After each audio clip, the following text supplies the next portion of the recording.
When I was in 4th grade, I landed my first breakout role. I was selected to play the part of Paddington Bear. And I pursued perfection with all 70 pounds of me. I knew every line, I knew where to look and where to stand.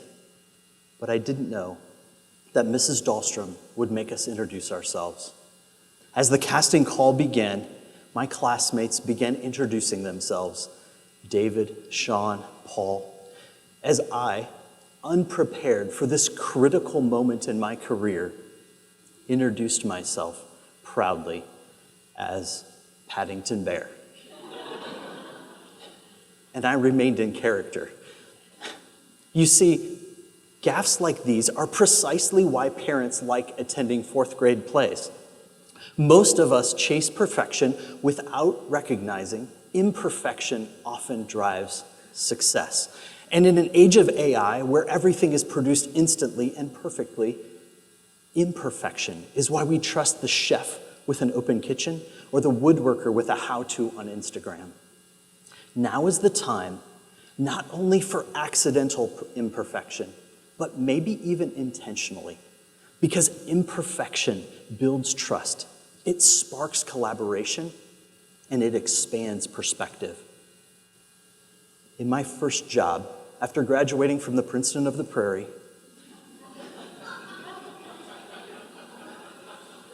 I worked in a startup. I reported to the founder, who had over 40 years of experience in sales. He'd had success in other tech companies, and I was intimidated. He brought me to a client meeting early on to present our software, some of which I'd helped build. I was just there to help make sure things worked. Now, my boss was a great guy, but his approach to sales was very polished. His flashy arguments rarely left room for questions. But on this occasion, the client did have questions. He wanted to know how our software worked, and I was eager to dig in. But everything about me was, well, less than polished, especially my tie. Now, I fumbled a few things along the way, but we began collaborating, and to my surprise, he stopped me and said, "Hey, could we meet next week?" My boss moved in, but the client brushed back and said, "No, I'll just meet with Ben." We agreed on a time, and the following week, the client opened the meeting with, "I don't trust that guy." This woke me up in my career. I was so shocked because I wasn't polished, and I knew I wasn't the true salesperson my boss was. This client taught me my lack of polish, traits that could be viewed as flawed or objectively imperfect, could be powerful trust builders. Now, psychologists have actually studied trust in this way. And in one study, they asked an actor to answer questions correctly and then exclaim, "Oh my goodness, I just spilled coffee all over my new suit." Now, the actor answered questions correctly, which is important. Imperfection is not incompetence, but when paired with a relatable accident like spilling coffee, he became significantly more likable. So small gaffes, small flaws can actually make you more relatable and likable, especially in a world of AI where everything's more perfect and polished. That's right. Your imperfection is what makes you likable. Now, brands can do this too. For example, in the 1960s, Avis was losing the car rental battle to Hertz. And rather than claiming to be the best, Avis launched a legendary ad campaign with the slogan, "We're only number 2, we try harder." Admitting to their imperfect second place was so honest, it established immediate credibility, earning the public's trust. They proved that you don't have to be, or try to be, or claim to be perfect in order to earn trust. But what's even more interesting is honesty like this doesn't just build trust, it sparks collaboration. As a part of our hiring process, we asked a recent candidate to sell us something. Anything he wanted, he came in with a full presentation, charts, memes, the whole 9 yards, to convince our hiring team to buy Husker football season tickets. At the end of the presentation, I asked him, "Do you know which section my season tickets are in?" His head dropped. He paused. He hadn't asked, so he didn't know that I already have season tickets. But what followed was a conversation about how to qualify a customer, and that was the best part of the interview. He didn't get the job because he nailed the pitch. He got it because we hire for collaboration, not perfection. Now, collaboration doesn't just have to happen by accident. It can be even better when it's by design. As a kid, I grew up building with Legos, assorted Legos, red ones, blue ones, large and small. But if you've bought Legos in the last 20 years, that's not likely how you bought them, is it? No, what has made Lego an empire is collaboration.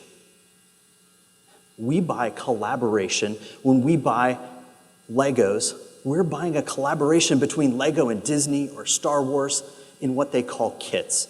And these aren't just for kids anymore. Grown-ups are using their adult money to come home after work to unfinished work, calling them to build. Unfinished work draws us in when we can see the vision of what we're going to build. And with Lego, we think it's all about imagining, as their slogan would suggest. But that's a hard argument to make when the photo is already on the box. It's about collaboration. But building together isn't the only thing that benefits us with imperfection.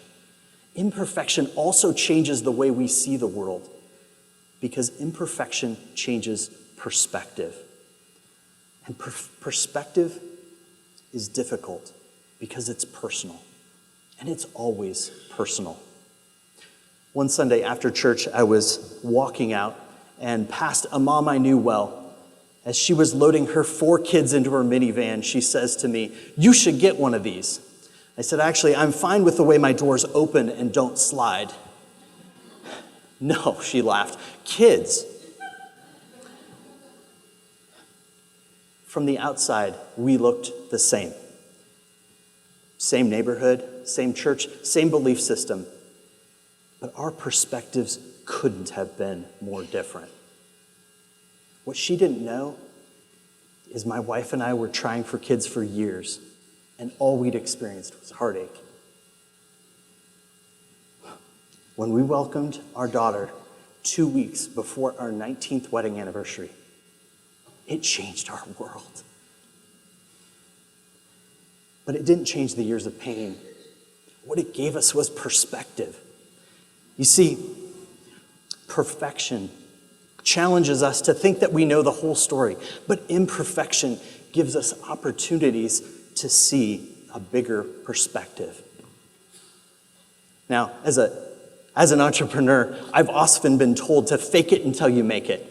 And I've gone as far as to call my accountant early on in our company to come to our office and sit in our office just so I could increase the size of our team by just 1, even though he was only working part-time, because I thought it would make us look more legitimate. Often, we flex when we probably shouldn't, don't we? You see, most successful companies do the opposite. In 2004, when Google decided to revolutionize email, they promised us that we would have better email with massively larger storage, but that wasn't the most exciting thing about their launch. No, they asked us to have an invite in order to join Gmail. And they gave 5 invites to every Gmail user, asking us to expand their perspectives one at a time. And for 5 whole years afterwards, at the top of Gmail, it read beta. It wasn't perfect. It wasn't polished. Google wanted us to know that we were on the ground floor and they were listening to our feedback. Successful tech companies like Amazon, Apple, Spotify, even some of us on the stage today, all design solutions to intelligently collect the unique perspectives of imperfect humans, sometimes thousands, millions at a time. That's what makes the best tech companies great. Not that they listen to robots, but that robots listen to people. And AI gives us the opportunity to listen to and react on so many more perspectives. Now, for many of you, now is the time for you to begin sharing your unique and imperfect work. But here's a hint. It's not just your work that's imperfect. All of us are imperfect and unfinished. Imperfection builds trust, even when we fumble our first sales meeting. It sparks collaboration when we can build one Lego block at a time. And it expands perspectives when we listen to unique humans. AI may be a master at perfection, but only humans can master connection. And connection is not found by being flawless. It's about being honest about who we are, whether entrepreneurs, parents, Lego fans, or even Paddington Bears. That's the power of imperfection.